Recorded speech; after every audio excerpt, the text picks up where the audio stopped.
Hey everybody, it's Chris Sims here from ComicsAlliance.com, and this is Here's the Thing. We are here in Scratch and Spin Records and Comics here in Columbia, South Carolina, Columbia, where Chad and I were just making an appearance. And this is the debate that I promised you a couple of weeks ago. Now, Chad, we've been working together since 2007, right? We've been writing comics together since 2007. We've been working together since like 2005. A long time. Yeah. We're friends, which of course means we argue all the time. Yeah. And one of our most recent arguments, and one that we've had before, and I'm sure we'll have again, is about Captain America, and whether or not Captain America killed enemy soldiers in World War II. And I say enemy soldiers because if I say Nazis, that makes it sound like I don't want Captain America to kill Nazis, which has bad implications. So I thought that we would settle this once and for all right here on Here's the Thing, debate style. So I am going to set my stopwatch. We're going to do 2 5-minute debates, and then a 2-minute rebuttal. Now, do you want to go first, or do you want to flip a coin? I want you to go first. You want me to go first? I want you to go first. Okay. All right, I'm going to set it for 5. I've practiced. This is your show, so you go first. Oh, thank you. This is your show. Thank you. That's very nice of you. All right, ready? All right, here's my thing about Captain America and World War II. Captain America, as much as it's tied to World War II, is not a war comic. It's a superhero comic. And that means that it has certain genre conventions that you wouldn't get in a realistic portrayal of World War II. Like the fact that he's Captain America. Like the fact that they give him a serum and bombard him with Vita rays, and then he becomes a superhuman. Now, in the Captain America movie, they ask Captain America if he wants to go kill Nazis. And he says no. He says he doesn't want to kill anybody, but he doesn't like bullies. And that, I think, is a very key scene for Captain America. I think that's a very key scene because it tells you exactly what his motivation is and what his character is like.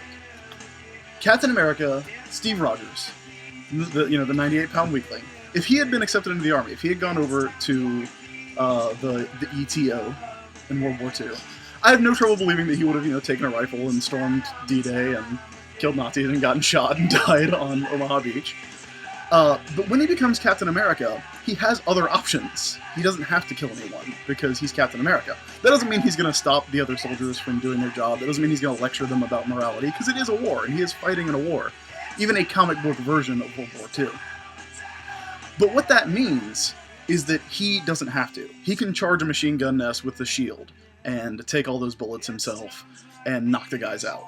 And that's that. He can take prisoners. He doesn't have to be a killer. He doesn't have to kill to be an effective soldier, I should say. He has other options. And, most importantly, the enemy soldiers don't. The enemy soldiers are just soldiers. They're regular humans. There's a lot of them. And he does fight enemy super soldiers alongside the invaders and with the Howling Commandos. The All-Winners. All-Winners is somebody else, yeah. It's my time. It's my time, Mr. Bowers. Only 2 minutes. I might get this done in 3.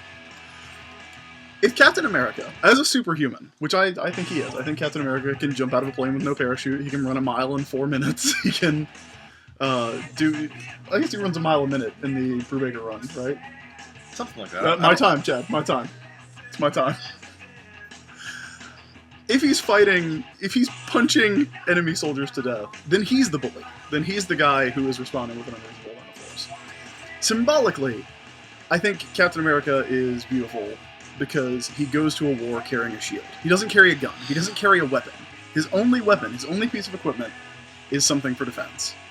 That is extremely poetic to me. That is something that just makes me really like that character. It doesn't make him a pacifist, and it doesn't make him a coward for not doing his patriotic duty, obviously. But it means that he isn't there to hurt anyone. He's there to stop people from being hurt. And I think that's a key distinction. That's 3 minutes. I think I'm done. I think I've made my point. I will cede the rest of my time to Mr. Bowers. You ready? I don't think I'm going to need 5 minutes, yeah. Okay. No, I should say, if your argument is that there are multiple panels from the Simon & Kirby Captain America killing dudes in World War II, that is a valid argument. But in the same way that there are panels of Batman shooting people in the early days, I don't think it counts. So here we go. Ready, Chad? Wait. You ready? Yeah. All right, here we go. Start. All right, I agree with you that Captain America is not a war comic, and that the superhero genre has its conventions and its tropes, but I also think that not killing is not necessarily a trope of superhero comics. I think that not killing is a Chris Sims trope, not a genre convention, because there's plenty of characters who do kill. I think Captain America is separated into two different, very specific eras. There's the World War II Captain America, then he gets frozen and then he's thawed back out in the the modern era, depending on when you're reading those comics and whenever what comics you're reading. The World War II Cap is the guy we're talking about, and that guy is very, very much to my mind not necessarily a superhero. He is a man who volunteered for the war, and even though he wasn't selected for service, he certainly volunteered for service, knowing that there was the possibility, and probably assumed that he was going to have to use a gun and potentially kill enemy soldiers. He volunteered. He went up to the enlistment, building and said, "Hey, put me in the war. I'll do whatever it takes. If you want me to fix machine guns, that's what I'll do. If you want me to drive a truck, that's what I'll do. If you want me to serve somebody in the mess hall, that's what I'll do. If you want me to kill Nazis, that's what I'll do." Now, Steve Rogers wasn't this guy who just had like a raging hard-on to kill dudes, right? Like, that's not his thing. I'm not sure. I know it's your time. I don't know if we can say that on the show. Can we bleep that? Can we erase that? Continue, please. Steve Rogers wasn't a guy who was super excited about killing guys. That's not who he was. But at the same time, he was a guy who felt like he was doing his patriotic duty, didn't like what he saw, going on, and decided to give of himself, just like any soldier at the time, I assume. So the fact that he gets turned down for service, but gets pulled into the Super Soldier Serum or the Super Soldier Program, doesn't necessarily mean that, in my mind, that he's going to change his attitude towards those things. At the same time, I also think Steve Rogers, being the guy that we know, does think of himself as someone who has a leg up on the next guy. I personally don't think he is, what was the term you used earlier today? Peak human. Peak, yeah. I think he's peak human. I think he's enhanced human. I don't think he's enhanced human. I think he's peak human. I'm not going to call you out. I think he's peak human. I think he's a guy who represents the best of humankind. He represents the best possible runner you can be, the best possible athlete, the best possible bodybuilder, the best possible swimmer, all the things that you can be, that the human body can achieve. I think Steve Rogers goes from 0 to 60 with that when he gets the Super Soldier Serum and gets hit with the Vita Ray. So I think Steve Rogers is an example of that. That being said, I think he thinks of himself that way and doesn't think of, hey, I'm going to go into battle and use these abilities to put myself above the enemy. At the same time, we also know that Captain America goes into battle with other guys.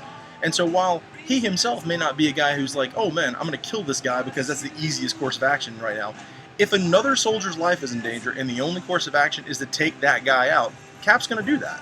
I think there's plenty of instances in comics where we've seen Cap be put in a situation like that. I think there's other times where we've seen him take the other way out too, but he is a soldier first and foremost in that era. And I don't really think we've ever seen it said that he's not killing people. And we have seen it said that he is. And so, honestly, don't know why we're having this argument. But at the same time, I think there's plenty of things in place to establish that Cap, as a guy, as a soldier in the 1940s, is probably going to be a guy who's maybe not okay with killing people, but as a last course of action is probably going to do it. You also came in under 5 minutes. So here's my 2-minute rebuttal, starting now. I think we agree with each other on the main points. I think, that Steve Rogers volunteers for the Army is obviously the big part of his character, right? It's his thing. Like, he wants to go over there and stop what's going on. And obviously, you cannot discount that he was created by 2 Jewish creators in 1940 who knew what was going on. Like, Captain America punches Hitler on the cover of that book before America's in the war. So, obviously, there were feelings in play going on in that book. At the same time, I think the Marvel Comics version of World War II, as I've said before, doesn't necessarily have to be a realistic one where he has no other choice. I think Captain America is a guy who wouldn't want to kill someone under any circumstances. I think he would if he had to. Like I said, I agree with you that he volunteered for the war and he would have gone over and shot people because he wanted to be a soldier and he wanted to help people. And that was his way to help people. That was his way to stop this horrible thing that was happening. That said, I think in the Marvel Comics version, I'm not saying that the Marvel Comics version doesn't have that horrible stuff happening, and the Marvel Comics version obviously doesn't portray World War II as what it was. I just feel like there's no reason for Captain America, for there to be a situation where Captain America doesn't have a choice, where he couldn't just, you know, wang the shield off somebody's head, or wank, I guess, is what it is. Can we say that? I think we can say that. I think we can say he wanks the shield off someone's head. Wanks it? I think so. Jocelyn? Okay, yeah, wanks the shield off someone's head. So, that's... But again, I realize that I get hung up on this stuff more than anyone I know. And I think because of it, it's just like, I'm just tired of seeing it. I'm so tired of seeing superheroes kill people that aren't the Punisher. I'm okay with seeing the Punisher kill people all day, every day. And that is 1 minute 58 seconds, Chad. Are you prepared for your 2-minute rebuttal? I think so. I still don't know why we're having this argument, but yeah, I'm ready. We're having it because I need to do one of these videos every week. Alright, let's go. Alright, here we go. You're on. Okay, so one of the things you said earlier, you brought up the fact that Captain America is a superhero, and I totally agree with you on that. And I don't think Captain America's natural inclination is to be violent and to kill right?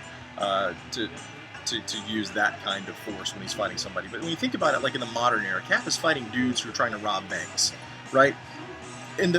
He's fighting guys who are mostly trying to rob banks. Like, yes, obviously now it's a lot more sophisticated than that, but go back and look at a Tales of Suspense story where he fights Batroc. Batroc's not trying to kill anybody. Batroc's just trying to get something over on some dudes, right? Like, most of the time, Cap stories do kind of go towards the espionage side of things, and I agree that there's some endangerment of lives and those kind of things. But at the same time, as a superhero, Cap encounters guys whose goals are much more selfish than you might find in like a war scenario. But in Nazi Germany, on the Eastern Front, Captain America is facing dudes who are trying to kill an entire like race of people and take over an entire continent and the entire world. Like, what's so hard to understand about that? The fact that the methods may not necessarily be as clean as maybe the methods of fighting Batroc or fighting Zan the Weapons Master or someone like that. Like, I just don't understand why the two can't be different. The two can't separate themselves by the necessity of the situation. I'm done. All right, you have 30 seconds left, so I'm just going to go ahead and take this time to say that you said, like, I don't know what happened in World War II. And I do. But anyway, that's our debate. If you would like to hear an extended version of this debate that goes on for about 4 hours... Ride with us to Charlotte. Yeah, drive to Georgia or North Carolina with us at some point. Otherwise, we'll just have to continue being friends. If you want to pipe in on this debate and see if you have an opinion on whether or not Captain America is a superhero or a soldier during World War II, then pipe into the comments, hit me up on Twitter at the ISB, or... Wait, is that our argument? Is Captain America a superhero or a soldier in World War II? Yeah, that's how I'm phrasing it. Okay, see if that makes it sound right. That's not quite Twitter? right. At Chad Bowers. Again, it's like this for 4 hours whenever we go anywhere. And that's a short car ride. We can't agree on one thing, though, I think. Vampires. Chops head off the shield. Oh, yeah, every time. Every time. They're in blood. Clean. This has been Here's the Thing. Join us next week. We'll have another video. Thanks a lot, and check us out on comicsalliance.com.